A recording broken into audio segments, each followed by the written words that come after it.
self-esteem, workplace-related topics. Subscribe. The Voices of Victory podcast show. Voices of Victory. Vision. Voices of Victory. Leadership. Voices of Victory. Workplace-related topics. The Voices of Victory. Voices of Victory. Voices of Victory. Voices of Victory. It's time for the show.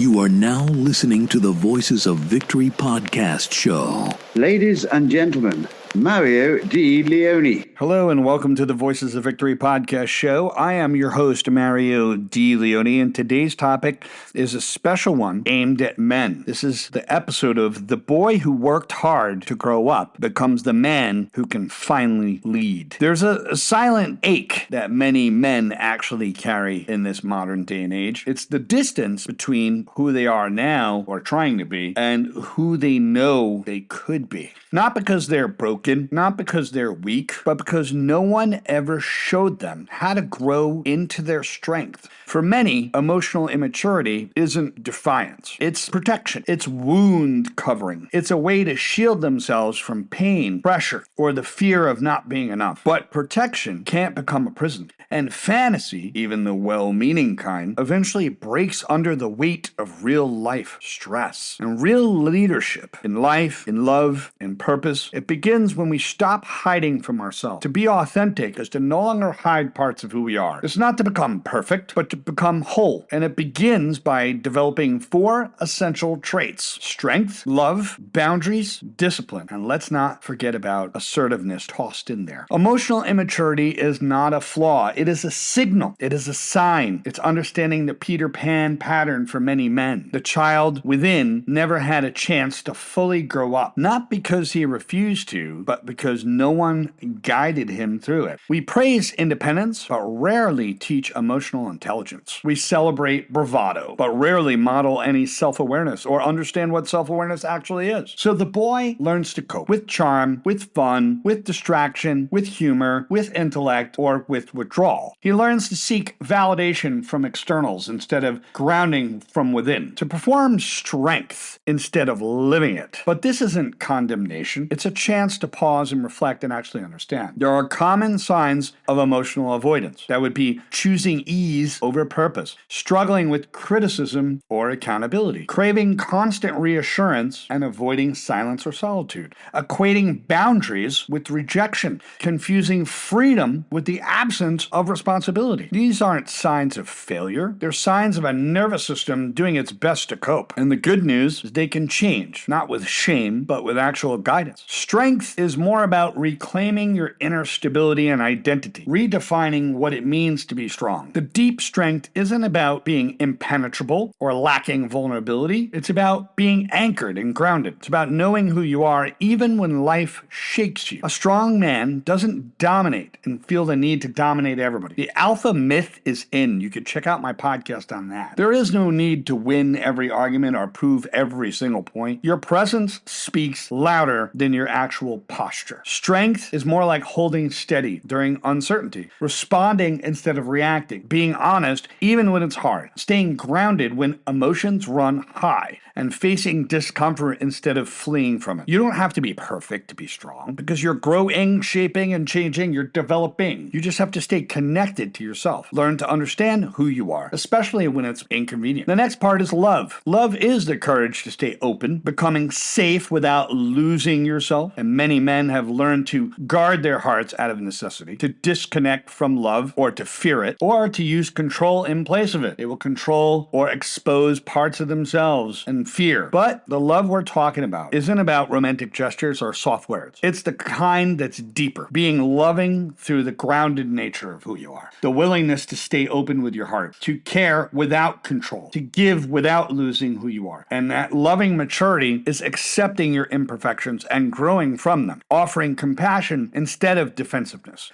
allowing others to fully feel and express themselves without rushing to counter-express themselves, without trying to fix the other person, letting yourself be supported without shame. Love is not weakness. It's the most demanding strength of them all because it asks you to be present, to be vulnerable, and to be resilient all at the same time. And this borders right into boundaries. The foundation of freedom is you're not a wall. You're a gatekeeper. And you know what? Without boundaries, anyone could come in. We either overextend or withdraw completely, having a complete lack of balance. We say yes too often or we shut out people entirely. Healthy boundaries aren't selfish. They're a commitment to your own clarity. They let others know where we end and where we begin. I'm willing to accept X. I am not willing to accept Y. It's all about creating safety, not distance. Boundaries in practice is like saying no without guilt, expressing your needs without apology, knowing what you're responsible for and what you're not refusing to trade and why. Because you don't want to trade your peace for someone else's approval. You don't need to become rigid, just grounded. Boundaries aren't about building barriers. They're about honoring your values. And if you don't have values, start developing them. Start looking at what areas of life, like what is it that you actually value? Because if you happen to value something that is like escapism, and that's higher than your self-development, then you need to do a value audit. Because discipline is literally the next bridge. Discipline is the bridge between intention and integrity.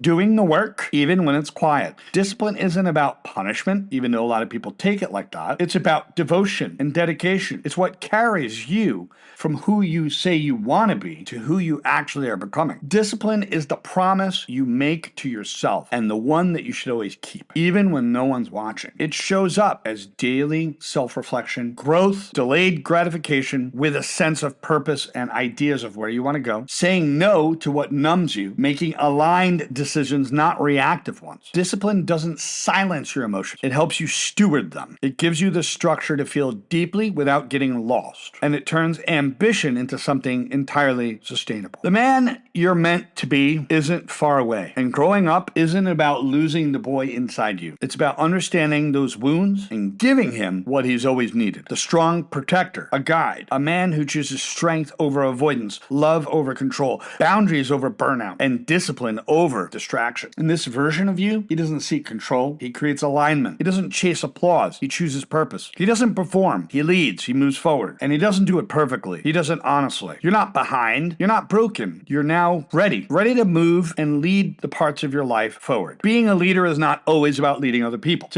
about taking command over your own life and leading over or having sovereignty over parts of your life. Ready to lead yourself, finally. So Peter Pan syndrome isn't about killing the boy. It's about healing that wound. Let's clear something up right here, right now on this episode. This conversation is about emotional immaturity. It's not about choking out your Peter Pan. It's not about erasing the boy inside you or shaming parts of you that had to survive the only way that you actually knew how when you actually didn't have an example or someone to guide you or at least lead by example to show you. It's that part of you, the boy who ran, the boy who avoided, distracted, charmed, or just performed. He did what he had to do. He built safe walls so you could feel safe. He built fantasies so you could feel free and do whatever you like. So no, this isn't about dragging your Peter Pan into the dark and leaving him there. This isn't about meeting him. This is about listening to him, understanding a part of yourself, understanding what he needed but never actually received, and then gently, firmly, lovingly, assertively leading him out of that role that he was never meant to keep or stay in. Because here's the truth that most men, young men, avoid. The boy inside isn't the enemy, but he will sabotage the man that you're actually trying to become. And if you don't sit down, do the inner work, and really look at yourself internally, and guess what? It's going to be hard. Because maturity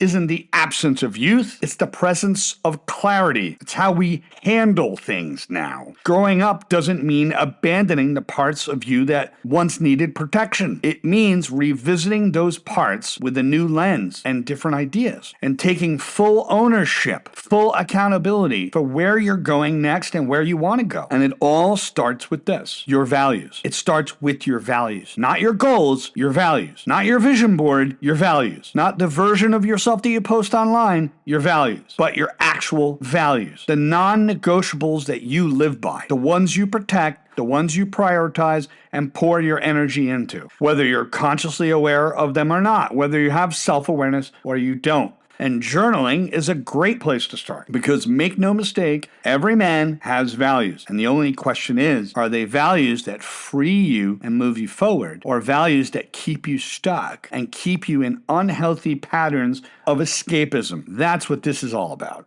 If you enjoyed this episode, feel free to share it. Feel free to subscribe. Feel free to send this to a friend, whatever the case may be. Have a great day. See you on the next episode.